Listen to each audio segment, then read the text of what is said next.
Right,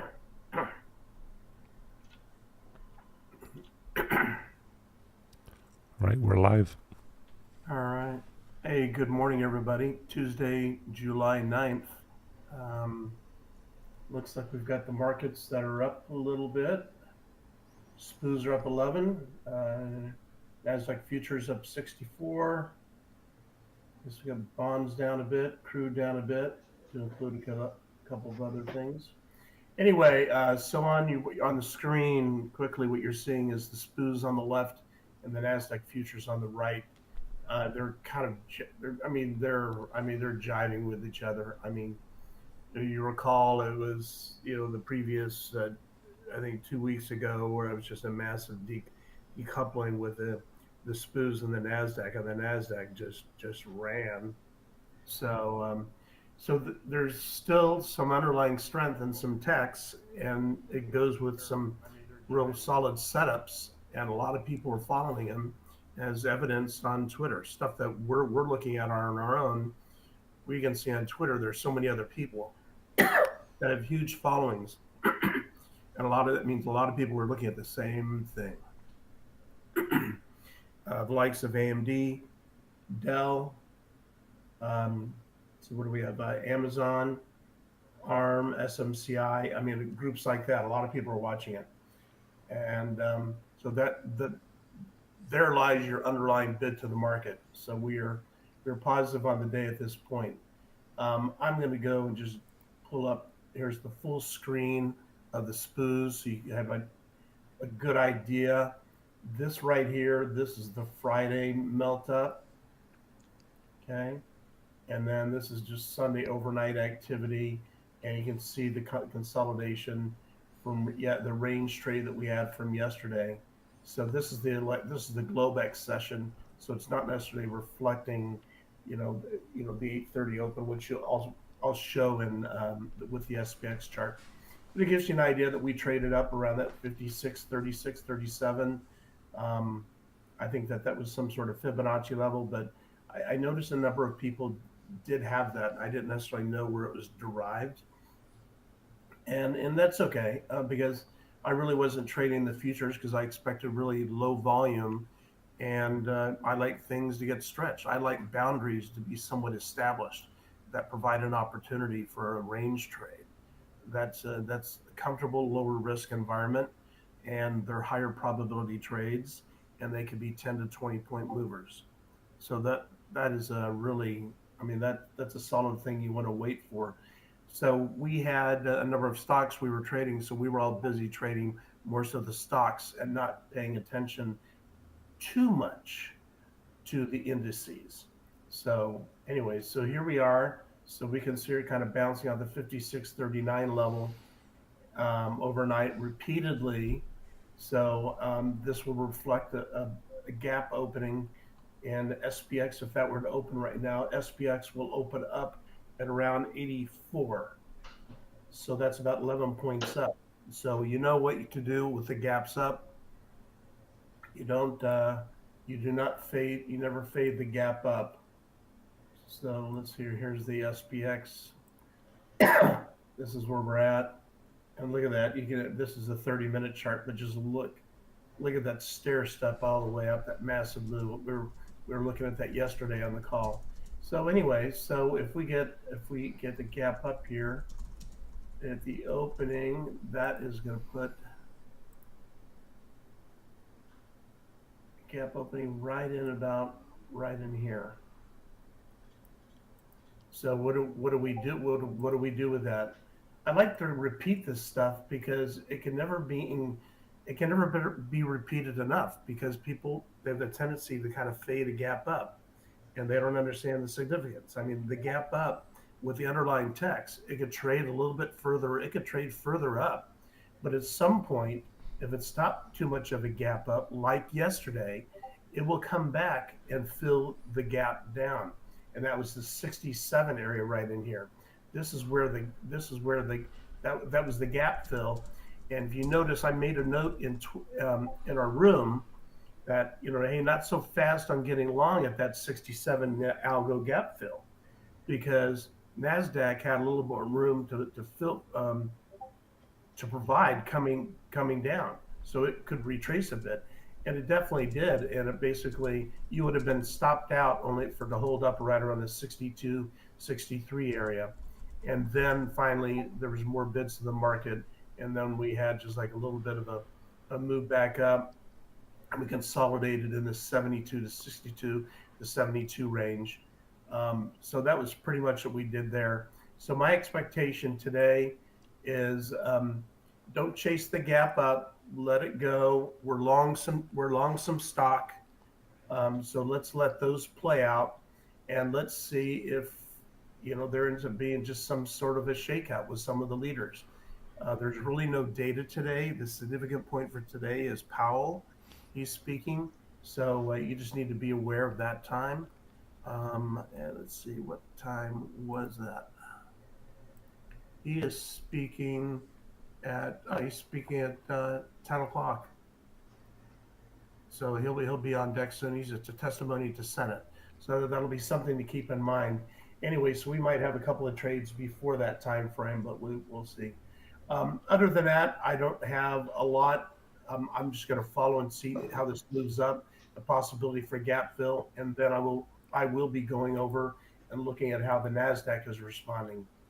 So that's a lot higher. This is showing the real-time trading hours yesterday, so that's kind of useless at this point. Um, the spread should open up right around 53ish. Keep that in mind when you're trying to refine your spoof futures levels. And I will update accordingly in the room. So with that, I'll just pass it over to Dan. Good morning. So I don't have a whole lot to add on the, get my screen here. There we go. Don't have a whole lot to add on ES. I still am of the belief that when volume comes back into this market, we have some pretty significant low volume areas that need to get filled. Sort of from where we are now, and I'll even bring this all the way up here.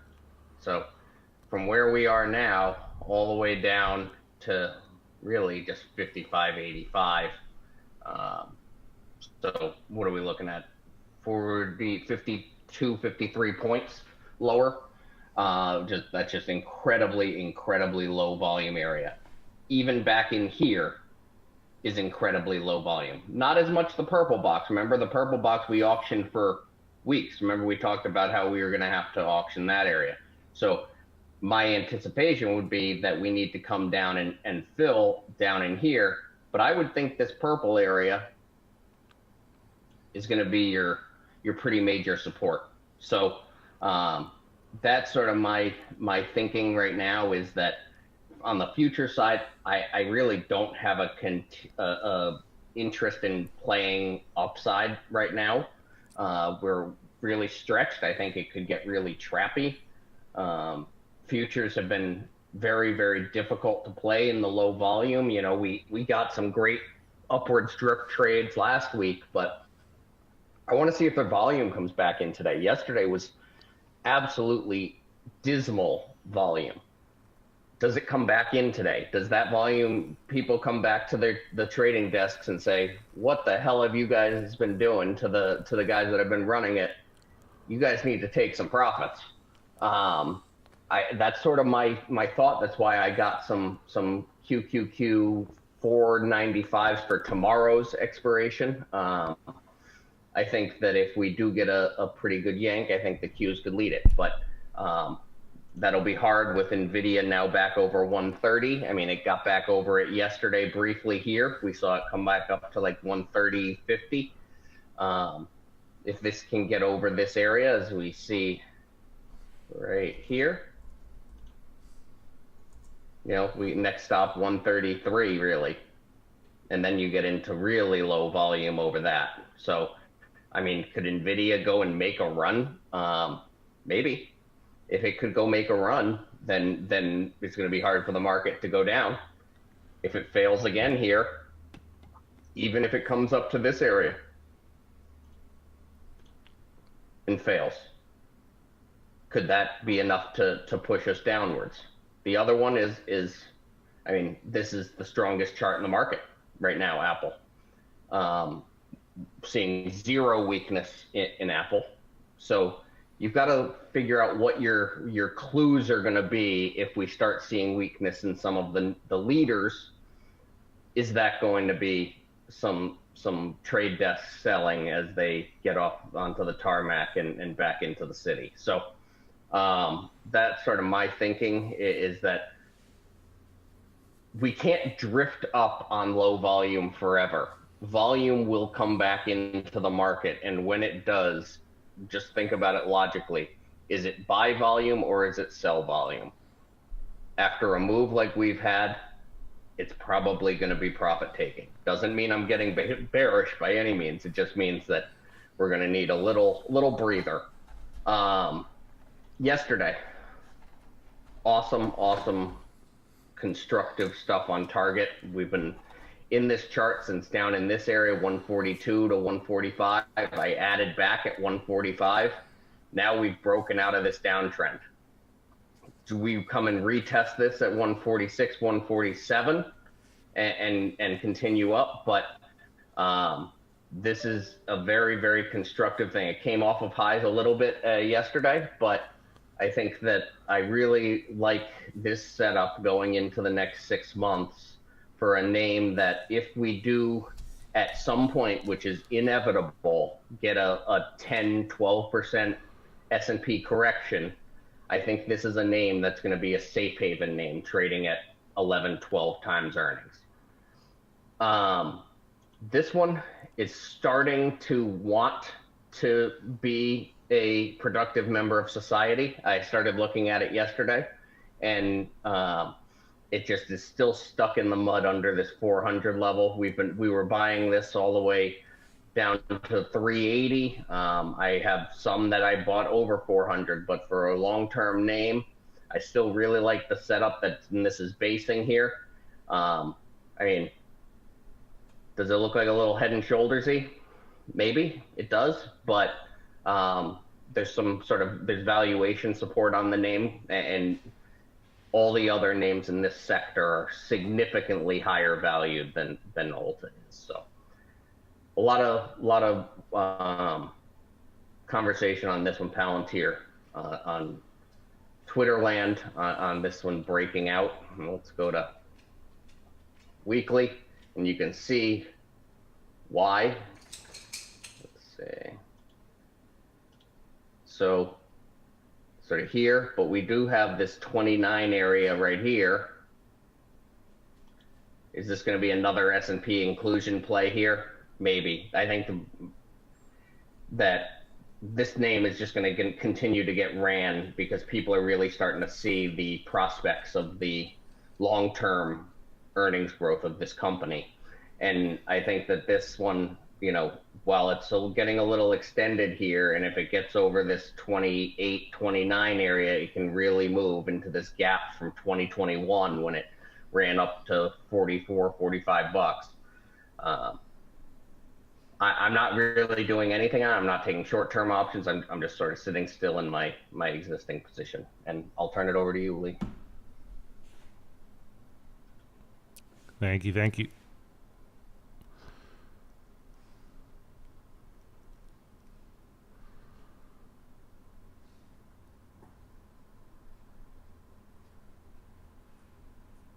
All right, good morning. A couple things quickly on futures that I'm watching. Just quickly go over the levels.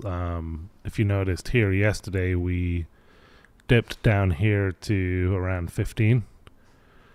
And I had this yellow line drawn on my chart. I actually was away from my desk most of the afternoon yesterday, so I didn't take this, but just so that you know what that was, if we bump back over here, you can see this 161.8, and I mentioned it pre-market yesterday as a level I'd be interested in getting long, and it worked.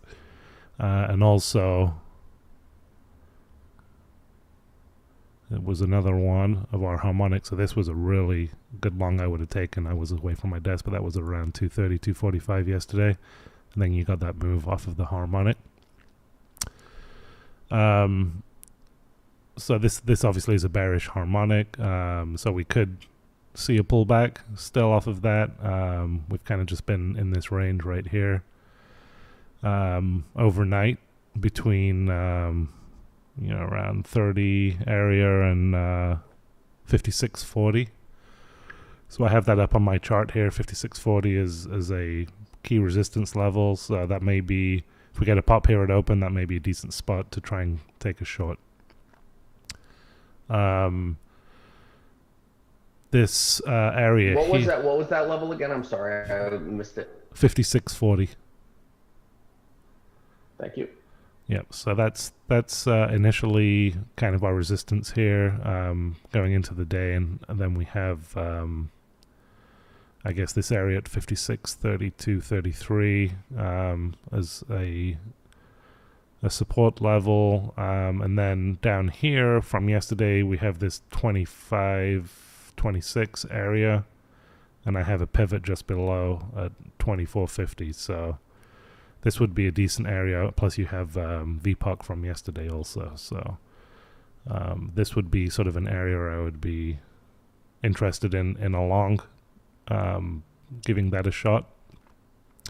If we come below that, then I'd be targeting basically this wick, which sits on this 161.8 Fibonacci here at the 56.16. So those are really the key spots I'd be looking for longs, and then a short off of here. And that's kind of the range I expect. If we start breaking above or below, then I'll mention in the room some other levels I'm watching, but for now that's kind of where we're at. If we do break above this 5640, then I'll be relying on these pivot levels as we go up. This is a weekly pivot here, or a monthly pivot here at 57.50, so that would be a really big one if we got up that high. But let's just see how we go here. Again, these are the three areas I'd be identifying right now. Short and two long potentials. On the individual stocks, AMD, just been a beautiful trade. The next area we're targeting is up at this 184 at the 50 Fibonacci. We definitely want to see a hold of the 174 if we do get a retrace. And if you see that area hold, it would be a decent spot to add back some longs. Dell, again, has also been a great trade. We took profits yesterday as we were approaching this 38 Fibonacci, 147.50 area. We're kind of going to open up right around there, so be looking to get over that, find some support, and then we can open up a range into the 154, 153 area, which is the next spot up for that. But in the short term, we just got to get over this 148 level and then look at taking out this wick at 149.50ish, and then just keep on moving up. I noticed Intel was gapping up again. Somebody mentioned that yesterday. I didn't take it, but this has room up to the 200-day for sure, so that was a nice play. Tesla, let's go back into the weekly chart real quick. So this has just been playing out beautifully. Yesterday, we hit this 50 Fibonacci, and I posted in the room, I posted on Twitter that I was taking a good chunk of profits, and I don't have any options left. I'm just playing my equity position, and I took profits here, and then we sold off from that. So that's the area we have to get over for continuation at 258.50, right around there, and then we'll be opening up range into this 295 area, so there's a lot of room up from there. And that's pretty much it. I did notice this. I was just starting to look at it. I don't know too much about this, but it's getting a decent gap up here and some volume from nothing over the last week or so. I'm going to look into this a little more. I'm not exactly sure what it does what they do. It's electric, EV related. So I'm trying to, if anybody else wants to take a look at it, it's a small cap, but could be interesting one. It's at $12 now, and it was trading 2 weeks ago at $1. And if you zoom out, this was trading up at $200 at one point. So could be an interesting one to take a look at.